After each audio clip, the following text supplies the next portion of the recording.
Hello, everybody, and welcome to the Mayville Engineering Company third quarter 2025 earnings conference call.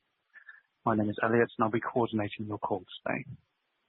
If you would like to register a question during today's event, please press star one on your telephone keypad. I would now like to hand over to Stefan Neely at Valum Advisors. Please go ahead. Thank you, operator. On behalf of our entire team, I'd like to welcome you to our third quarter 2025 results conference call. Leading the call today is MEC's President and CEO, Jag Reddy, and Rachelle Lehr, Chief Financial Officer. Today's discussion contains forward-looking statements about future business and financial expectations. Actual results may differ significantly from those projected in today's forward-looking statements due to various risks and uncertainties, including the risks described in our periodic reports filed with the Securities and Exchange Commission. Except as required by law, we undertake no obligation to update our forward-looking statements. Further, this call will contain the discussion of certain non-GAAP financial measures. Reconciliation of these measures to the closest GAAP financial measure is included in our quarterly earnings press release, which is available at mecinc.com. Following our prepared remarks, we will open the line for questions. With that, I would like to turn the call over to Jag. Thank you, Stefan, and good morning, everyone. Our third quarter results reflect the discipline and focus of our team as we navigated persistent demand challenges across our legacy end markets. Despite continued softness from our OEM customers, results were in line with our expectations, and we are reaffirming our full year 2025 financial guidance. We have also made significant progress integrating the Accu-Fab acquisition, which closed at the beginning of the third quarter. Our sales team has already engaged Accu-Fab's customer base and is leveraging MEC's domestic manufacturing footprint to position us as a preferred partner for leading data center and critical power OEMs. These customers are actively seeking reliable domestic supply chains to support accelerating demand from data center and critical power investments. The integration of Accu-Fab into MEC now offers a scalable solution that simply was not available 6 months ago. Our pipeline of qualified opportunities within this market has grown substantially, well above initial expectations, and continues to expand as we demonstrate our ability to deliver rapidly and at scale. Today, we are bidding on more than $100 million in qualified opportunities, many of which extend across our broader MEC footprint. Unlike our traditional markets, where projects typically take over a year or longer to reach production, data center and critical power programs can move from bid to revenue in as little as 8 to 12 weeks. To support this momentum, we are repositioning capacity and resources. This is a clear demonstration of the flexibility and strength of our vertically integrated operating model. Looking ahead, this opportunity represents a meaningful shift for MEC. Our revenue synergy expectations from Accu-Fab have now increased to between $20 million and $30 million in 2026. We also expect this business to yield gross margins of approximately 10 percentage points above our historical average of 15 to 20%. While our legacy end markets remain in a cyclical trough, the emerging opportunity in the data center and critical power market represents an important inflection point as we seek to diversify our revenue base and strengthen our long-term growth profile. Driven by the underlying market growth, significant capital investments in data center and critical power, and our opportunity pipeline, we see a path for this end market to represent 20 to 25% of our total revenues in the coming years. At that level, it has the potential to become one of our largest end markets representing a meaningful step in our strategic diversification of our business toward faster growing and higher margin end markets. Importantly, growth in this end market is expected to be incremental to our legacy markets. We fully expect to continue to meet the needs of our long-standing legacy OEM customers as end market demand recovers. Taken together, we believe this positions MEC for greater resilience and profitability through end market cycles. Now, turning to a review of our legacy markets, commercial vehicle demand has continued to soften in the third quarter, with net sales to this end market declining 24% versus the prior year period. ACT now projects a 28% decline in Class 8 production in 2025, followed by an additional 14% decline in 2026 as tariffs and regulatory uncertainty delay fleet replacement. In contrast, our construction and access market revenues increased 10.1% year-over-year during the quarter. This is supported by the Accu-Fab acquisition and strong non-residential activity. Organic net sales growth in this market was 6.2% in the quarter. We are expecting to see this level of growth continue through the fourth quarter and into 2026.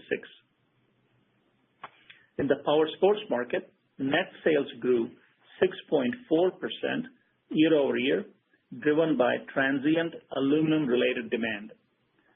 Agriculture net sales declined 21.8% amid elevated interest rates and lower farm income. Across all our end markets, customer engagement remains strong. During the third quarter, we secured $30 million in new project awards with data center and critical power customers. Year to date, total award across our legacy markets reached $90 million, nearing our full year target of $100 million as we entered the fourth quarter. Within our legacy end markets, we have continued to expand our share with our commercial vehicle customers as they prepare to launch their next generation models ahead of upcoming EPA regulatory changes. Many of these products support future growth and are scheduled to begin production in 2026 and 2027.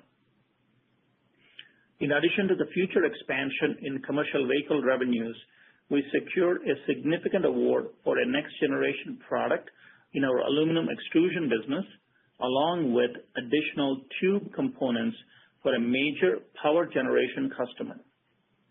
Lastly, the $30 million within the data center and critical power market secured during the third quarter includes $25 million in cross-selling wins. We achieved significant awards with two major Accu-Fab customers covering battery backup cabinets and panels, static transfer switch components, and busway components. Operationally, our teams have been working diligently to respond to shifting demand within our legacy end markets while positioning to meet demand from the developing data center and critical power project pipeline. We are working closely with legacy customers to manage production schedules and capacity commitments. In select cases, we are adjusting pricing and requesting additional volumes to secure capacity availability for future demand. These actions will help mitigate near-term underutilization, though we anticipate certain legacy market demand to remain a headwind through mid-next year, even as new data center and critical power programs ramp. During this transitional period, we expect additional margin pressure as we balance the resources needed for accelerating near-term demand. Turning to capital allocation, Third quarter free cash flow was impacted by $3.5 million in non-recurring items. However, we expect strong cash flow in the fourth quarter and have reaffirmed our full-year free cash flow guidance. Consistent with our strategic framework, our top priority remains reducing debt and lowering leverage. In summary, I am encouraged by the progress our team has made by executing our strategy. While legacy markets remain soft, our agile operating model is enabling us to capitalize on high-growth opportunities, all while maintaining financial discipline and operational focus. I am confident that our continued execution will drive improved profitability, enhanced diversification, and sustainable value creation for our shareholders. With that, I would like to turn the call over to Rochelle. Thank you, Jag, and good morning, everyone. Total sales for the third quarter increased 6.6% on a year-over-year basis to $144.3 million. Excluding the impact of the Accu-Fab acquisition, organic net sales declined by 9.1% compared to the prior year period. Our manufacturing margin rate was 11% for the third quarter of 2025 compared to 12.6% for the prior year period. The decrease in our manufacturing margin rate was due to $1.2 million of non-recurring restructuring costs and inventory step-up expense associated with the Accu-Fab acquisition and lower customer demand in the legacy commercial vehicle and agricultural end markets. This was partially offset by higher margin net sales contribution from the Accu-Fab acquisition. Excluding the non-recurring costs, our manufacturing margin rate would have been approximately 12% during the quarter. Other selling, general, and administrative expenses were $10.5 million, or 7.3% of net sales for the third quarter of 2025, as compared to $7.6 million, or 5.6% of net sales for the same prior year period. The increase in these expenses primarily reflects $0.9 million of non-recurring costs and $1.6 million in incremental SG&A expense, each associated with the Accu-Fab acquisition. Long term, we continue to anticipate SG&A to remain at a normalized range of between 4.5% to 5.5% of net sales as end market demand recovers. Interest expense was $3.4 million for the third quarter of 2025, as compared to $2.7 million in the prior year period. The increase was driven by higher borrowings resulting from the Accu-Fab acquisition, partially offset by a lower interest rate relative to the prior year period. Adjusted EBITDA margin was 9.8% in the current quarter, as compared to 12.6% for the same prior year period. The decrease in adjusted EBITDA margin was attributable to lower legacy customer demand, partially offset by the impact of the Accu-Fab acquisition. Turning now to our statement of cash flows and balance sheet. Free cash flow during the third quarter of 2025 was a negative $1.1 million, as compared to a positive $15.1 million in the prior year period. As Jag mentioned, free cash flow for the third quarter reflects $3.5 million of non-recurring costs. As of the end of the third quarter of 2025, our net debt, which includes bank debt, financing agreements, finance lease obligations, net of cash and cash equivalents, was $214.9 million, up from $114.1 million at the end of the third quarter of 2024. Our increased debt resulted in a net leverage ratio of 3.5 times as of September 30th. Now turning to a review of our 2025 financial guidance. We are reaffirming our 2025 financial guidance supported by growth in select legacy end markets and stronger than expected demand from the data center and critical power end market. We expect net sales for the full year of 2025 to be between $528 million and $562 million. Adjusted EBITDA of between $49 million to $55 million, and free cash flow of between $25 million to $31 million. We expect the fourth quarter to reflect normal seasonality and continued softness in certain legacy markets, most notably commercial vehicle. As a reminder, we have reduced manufacturing days during the fourth quarter due to the holidays.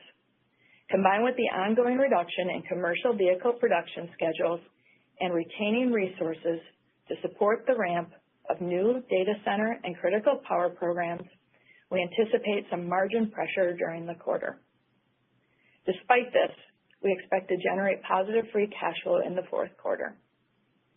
Consistent with our capital allocation priorities, we plan to use that cash to reduce debt. Looking ahead, we anticipate that softness across certain legacy markets will moderate the pace of debt repayment in 2026.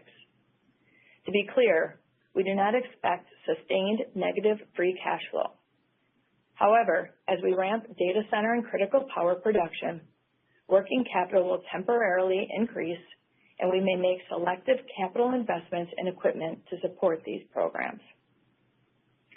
Together, with fixed cost under absorption from subdued commercial vehicle demand through the first half of next year, we now expect to achieve a net leverage ratio of 3 times or lower by the end of 2026. Importantly, we view this as a transitional period. As cash generation strengthens with the recovery in the commercial vehicle market and continued growth in our high-margin, high-velocity markets, we expect to accelerate debt repayment and return to a net leverage profile consistent with our stated long-term target of below 2.5 times. With that, operator, that concludes our prepared remarks.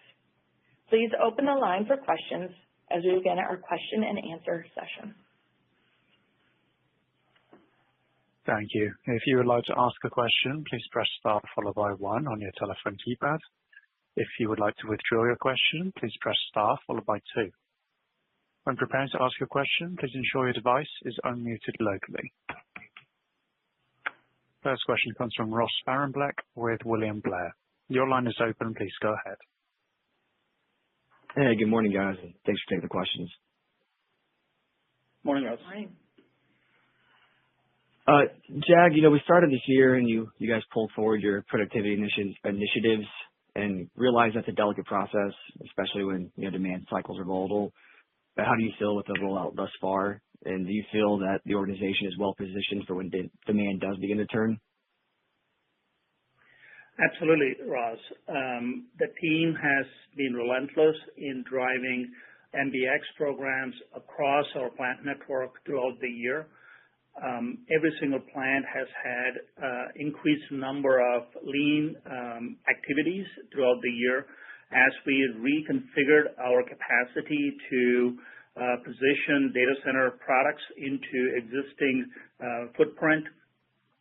We have done a lot of adjustments to resources, a lot of adjustments to our equipment, a lot of adjustments to how we think about shift schedules.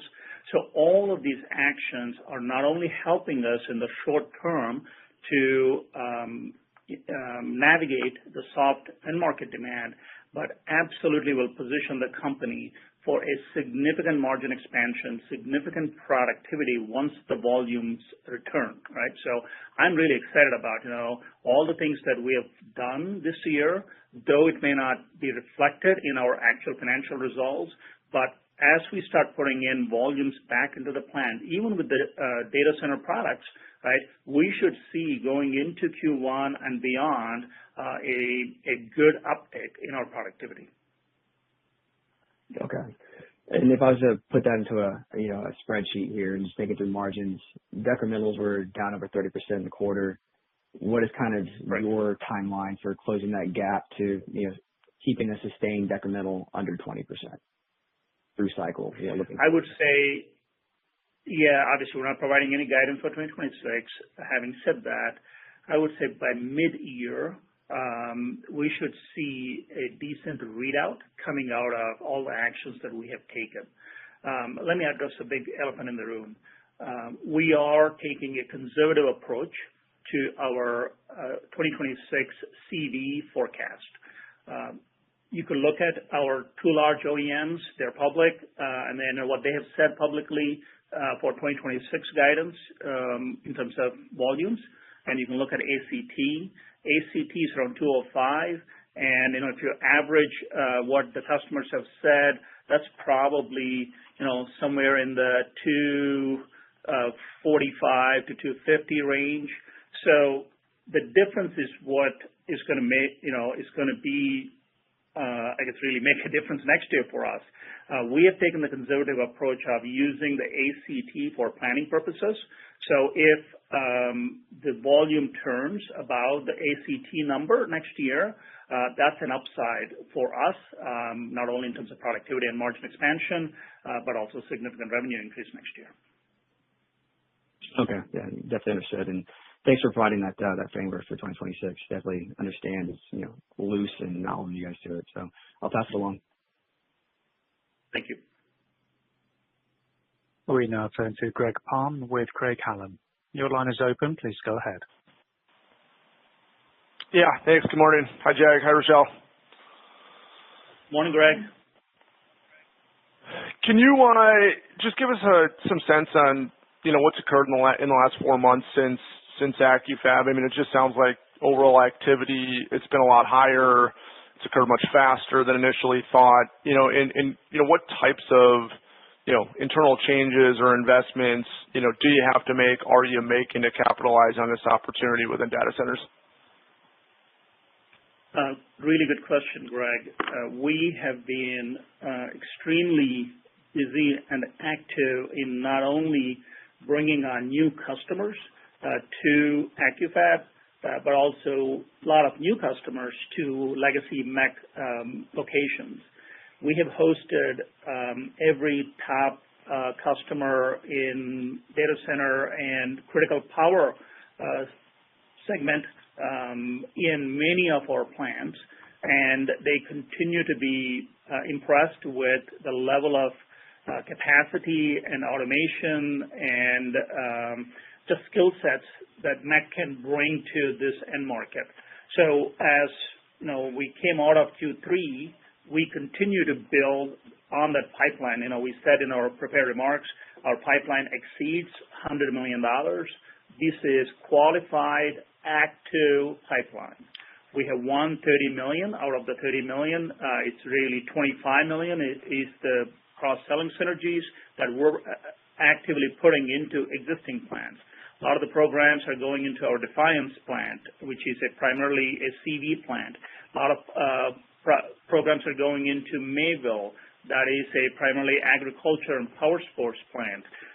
We're putting products into other locations as well, where we see immediate benefit as soon as we ramp these data center products, immediate benefit in terms of volume and productivity in those plants that are lacking in volume today. At the same time, we continue to host new customers in the space. We continue to navigate some of the accelerated product launch timelines. If you recall, our legacy programs take between 12 and 24 months once we win them to start up and see revenue. Data center products are 8 to 12 weeks. Once they make a decision and award that purchase order to us, within 8 to 12 weeks, right, we're making product and shipping this product, right? That means we are repositioning resources, we're repositioning capital, we're repositioning machinery, we're moving machines from plant to plant to fully be prepared for this increase in volumes that we're expecting out of the data center end market.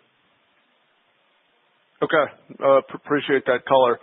And I guess maybe can you help us understand what constitutes a pipeline, just versus non-qualified opportunities? And I'm curious, if you have a slide that's talking about actual orders.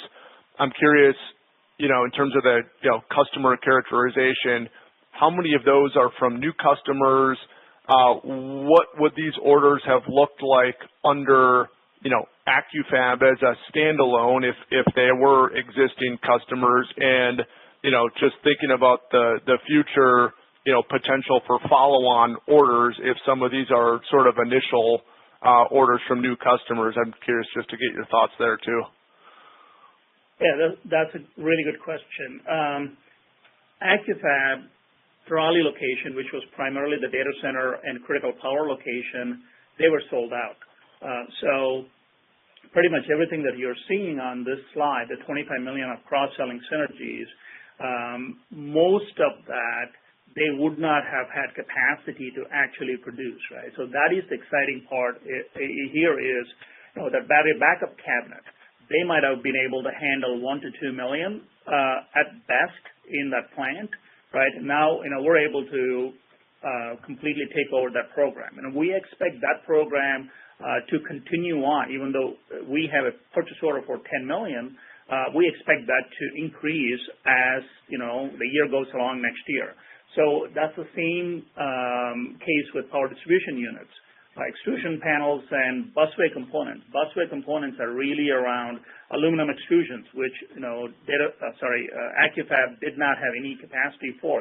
We're going to produce these out of our Fond du Lac facility, right? So this is the exciting part about this acquisition is that we're capturing everything AccuFab could capture, and then all of this is really icing on the cake because we're able to then now put all of these programs into MEC legacy plants. Also, some of these products here in the pipeline, as an example, products that AccuFab has never made. So those products, we are able to manufacture because of either size limitations, capability limitations, machinery limitations that AccuFab would not have even bid on in the past. So now, MEC is able to bid and win in the future some of these, larger programs and larger physically in size and complexity. And are you able to sort of tell us, like, what types of customers are they? How big are they? Like, how much data center stuff are they doing themselves? And just to be clear, what we're talking about here, how many is new versus, legacy customers to AccuFab? I would say that a significant number of maybe 3/4 of what we have won here or more are legacy AccuFab customers. And in the opportunity pipeline, I would say at least a third, if not higher, are new logos to AccuFab and MEC. So we're not stopping at just capturing incremental share wallet from existing AccuFab customers. We're actually expanding our logo list, if you will, and going after new customers in that space. So as an example, this data center customer on this slide you're looking at, right, the one customer, that's a $20+ billion in sales customer. The extrusions, the two customers, they're each of them, one is probably a couple of billion in size, the other one is $20+ billion in revenue. Critical power, the 6 customers, these are multi-billion-dollar revenue customers, right? So these are large customers significantly expanding their presence in the data center and critical power space and looking for additional capacity to continue to grow. Okay, perfect. Last one for me because, you provided some good color by segment for fiscal 26, but there's a lot moving along around in this data center critical power segment. So just given the organic growth, AccuFab, synergies, I mean, you're at an annualized $90 million rate in Q3. What is your expectation for revenue in this segment in fiscal 26? In data centers? Yes. Okay. We don't, obviously, we're not providing any guidance for 26, and, I'm not trying to be flippant about it, Greg. Every single day, a new program is, every single week, right, a new program is being added to that qualified pipeline. It has been so dynamic. We did not expect to win $30 million of new business in Q3, right? And here we are, right? We already won some more in October, right? We expect to win some more in Q4. So, I would say if I were to take a rough guess, we expect the data center and critical power end market to be at least 20% of our overall sales in 2026, right? Obviously, the caveat there is, what is the CV market is going to do, because that's a significantly large end market. If CV stays around 205 number, we expect data center to be a 20% end market for us next year. Wow. Okay. Good to hear. Appreciate all the color. I'll hop back in queue. Thanks. Thank you. We now turn to Mike Shlisky with D.A. Davidson. Your line is open. Please go ahead. Good morning, and thank you. I want to follow up on a couple of the comments that you've made so far, Jag, on the CV market for 2026. The ACT research forecast, the two OEMs you mentioned, I want to throw out there that all the end users of trucks that I've heard from, not one has mentioned buying less trucks in 2026. That's mostly vocational. But even on the freight side, a lot of folks just sat out 2025 and literally bought 0 trucks. So any one truck next year would be an increase for a lot of those players. I guess I wanted to figure out, have you talked to any of the OEMs, and could you maybe share at a very high level what their actual comments have been directly to you about what to make sure you're ready for in that 2026? Good question, Mike. We have been burned by this end market, in the last 12 months, significantly burned by this end market, right? So if we're being a little gun shy, if we're being a little conservative, right, hopefully you guys can give us some grace on that. Because if I were to listen to everything the OEM has said to us over the last 9 months, right, we would have been in much worse situation than, we ended up in 2025. I know that we called as we saw it coming out of Q2, and many of you, right, picked on us a little bit, that we were being too conservative. In the end, MEC was right about this end market because, we get to see, daily, weekly EDIs. We get to see the build rates on a daily, weekly basis and what the OEMs are actually doing, right? So, your numbers that you referenced and what they have publicly commented, all 3 of them, 3 public, OEMs, do I trust those numbers? I don't, because I don't see that in the current forecast. I don't see that in the current EDI. I don't see that in their build rates. I don't see that in their production rates, right? So, look, if I'm wrong about 205 and if the market ends up being 240 or 260, one of those, numbers, great. That's an upside for MEC, right? So, but what this has done for us is over the last 3 months, right, and since our last earnings call, we were able to go in and take out cost out of our factories, 6 CV-focused plants that we have. We were able to take costs out. We were able to take shifts out. We were able to take, other resources out and redirect resources and capacity to data center end market, right? So as I mentioned, a couple of plants that we're putting data center products in, those are CV plants, right? So this has given the opportunity for MEC to reconfigure our production capacity, reconfigure our resources, and if the volumes come back next year, great, right? That's just an upside for us. So, I still feel the call we made in end of Q2 and the call we're making on ACT number today might be conservative, but it has really helped MEC to look at our cost structure, look at our capacity, and reorganize us as a company. Got it. That's great color. I really appreciate that. And perhaps a very similar question on the ag sector as well. Your comments on it being a back half 2026, just any comments you heard. I guess the EDI isn't suggesting a good start to the year, at least what you've learned so far. Is that true? And again, have you heard anything from the OEMs directly as to what you should be preparing for and being ready for? Right. At least, the good news on the ag side is, if there is any, the OEMs are at least being honest, and OEMs are at least being transparent with us on what they see, and they don't see a recovery in 2026. Perhaps maybe a little bit of flattening out in second half, but still, right, we're calling a low single-digit decline in ag next year, and that is consistent with the information that we've received from our ag OEMs. Okay. You also commented in the last few quarters about sort of getting market share, tariff-related contract pickups or opportunities across CV and construction, ag, and elsewhere.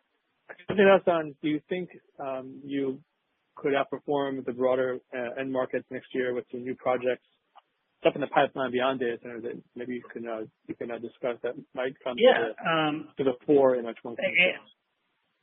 If you look at the slide we have in the deck, right, on the market slide, we have consistently outperformed our end markets. Right? Yes, the negative bars are not great to look at. I recognize that. But, if you look at the market downturn, any of these end markets, we have outperformed the end markets, right? So that's because we continue to win new programs in CV and ag and construction and military and every other end market. So I expect whatever the end market is going to do next year, we're going to outperform that because we have programs that are starting up in 2026 and 2027 that we're already working on. As I mentioned earlier, these are 12 to 18 month startups, right? So we're in the middle of significant new program startups. So, 2026 and 2027 will be, again, another outperformance year for MEC in some of these end markets. So 26 will be a transition year as we navigate putting in a lot of the data center work into some of our legacy plans and reconfigure resources. We can't lay out a whole bunch of people in Q4 and then expect them to be there in Q1 when the data center projects ramp up, right? So there's, a bit of a transition here in the next 1 to 2 quarters, but, we do expect to outperform all of our end markets next year. Great. Thanks so much. I appreciate it. Thanks, Mike. We now turn to Ted Jackson with Northland Securities. Your line is open. Please go ahead. Thanks. Most of my big ones have been asked, but a couple of smaller ones. And it sounds like this acquisition is going to be a winner. Just going to say it. Question-wise, first of all, with regards to the CapEx spend and working capital needs to, bring this data center vision to fruition, can you talk a bit about, what are the things that you need to put in place in terms of, equipment and capabilities, maybe some kind of rough understanding in terms of what that means for capital spend next year, and then the timeline for it? I think my first question. I got a couple. Sure. We don't anticipate significant CapEx increase, Ted, next year to accommodate some of these programs. I say that with what the existing pipeline is informing us. We might, on the margin, go spend on a handful of machines that will help us produce these products faster or more efficiently. We have 90+% of the assets required to produce these programs internally today. So that is the great news about the synergies with this acquisition, is that we have the footprint, we have the manpower, and we have the majority of the assets required. Having said that, even though we're not providing any guidance right now, I think we do have it on one of our slides, CapEx slides. We expect to be in the $15 to $20 million range for our CapEx next year. So that is a bit of an increase from 2025, and as we have indicated, we're going to be at the low end of the 2025 range for this year. And right now, we do anticipate slight increase to that CapEx spend next year. Okay. Shifting over to construction and access. You had a nice quarter with it. I know you have a fair amount of exposure within access, mainly aerials and stuff, which is the market that looks like it's kind of bottomed out at this point. So my question is when I look into, or you look into that business, I mean, is what you're seeing in there, like a bottoming out of the access side of things, or is it more an improvement outside of access? Maybe some color on that, and then maybe some, kind of, perspective in terms of what you're thinking about that with regards to rolling through fourth quarter and into 26, because I listen to a lot of these OEMs, and it sounds like there's been a lessening of pricing pressure, at least within the larger, construction equipment market, and inventories are lined up reasonably well with demand. So kind of just maybe some soft, color with regards to your outlook there beyond the fourth quarter. And then I've learned more about that. Yeah. In construction access, we're roughly 50-50, 45-55, right? In access in particular, I think some of the demand is being driven by non-residential construction and data center construction. If you listen to the rental companies, I think out of the three rental companies, one of them is on a heavy capital spend. I believe that is one of the reasons why we saw a demand increase from our OEM. At the same time, two other rental companies, right, they're going through some transition. One trying to come to the U.S. with a IPO, and so other acquisition, transition, inventory cleanup. So we have to wait and see what the other two rental companies are going to do. But certainly, right, one of the rental companies that is doing well and spending money right now, mostly driven by data center construction. That's what's been helpful. Certainly in our Q3, we will wait and see how that transitions going into next year.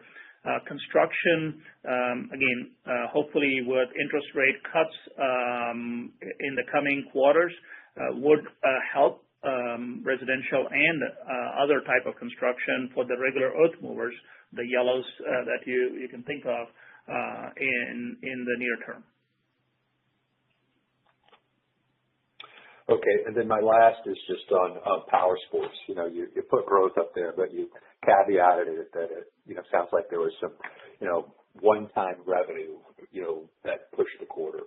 If you took that revenue out, how would power sports have performed? I mean, it seems to me from listening to a lot of the guys that play around there that it's not that the business is bottoming out, but the big declines in it seem to have passed, and you're starting to see kind of the the RV, the side-by-side, the marine markets all sort of, hit their bottoms, if you would. So I guess the question is, removing your kind of one-time revenue, how did it perform? And am I correct in feeling that business or that market is at least finding its its foundation? Yeah. Yeah, I would say that, again, listening to the public comments from some of the OEMs and what we're observing is that right now, their production schedules are reasonably aligned with end-user demand. That's what we wanted to see, and I think they're finally there. So we do expect flat to up low single digits in 2026 for power sports end market.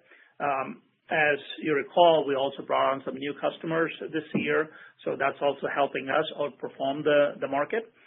So if we take out a one-time, transitionary order we got, so if we take that out, we still see flat to slightly up next year. Okay. That's it for me. Thanks very much. Thanks, Ted. As another reminder, if you'd like to ask a question, please press star 1 on your telephone keypad now. We now turn to Natalia Bak with Citi. Your line is open. Please go ahead. Hi, good morning. Morning, Natalia. Maybe I know there's a few questions on your data center and critical power vertical, but just maybe a few more follow-up. You highlighted 20 to 30 million synergy opportunities for 2026 from AccuFab, but what are some of the key milestones to realize that? And can you also just frame the run rate EBITDA margin profile for this vertical once these synergies are captured? Sure. What I think that we have on our slide, let's go back. Yeah, this one. where we listed our wins, the $25 million of revenue synergies, Natalia, you can see that the battery backup cabinet starting to ramp in Q4, and power distribution unit and transfer switches will ramp up starting in first quarter, late January, early February, and then extrusions and busway components. So that is starting to ramp already through first quarter of 2026. So majority of these cross-selling synergies will see an impact starting in Q1 and a full ramp by Q2. Sorry, what was the second part of your question? Margin profile. If you could just yes. Yeah, so all of these are 30+% gross margin programs that we just won. I would say that next year, approximately 20% is what I said will be data center end market. Out of the 20%, approximately 3%, I would say, would be legacy MEC products that are in the data centers, i.e., power generation, et cetera. So those are slightly lower margin, and then the remaining here, obviously, is the higher margin. Got it. That's helpful color. And one more question for me. I'm just curious, how are you positioning production capacity between your legacy MEC end markets, like commercial vehicle, agriculture versus high growth data center exposure? I mean, there's an expectation for some of your end markets, you're saying, for recovery next year. So just curious how you balance the production capacity. Right. We're having a lot of conversation with our legacy customers. Since we closed, we have started and shared our growth objectives with them and started by requesting additional volumes. Because when their markets come back up, right, they need capacity today. If we reallocate that capacity to data center customers, they're not going to have the access to that capacity. So next steps, to that conversation, if volumes don't materialize, will involve commercial pricing. So many of these discussions are just starting and are in early stages, and we'll continue to have those conversations with these customers. All right, that's helpful. Thank you. Thank you.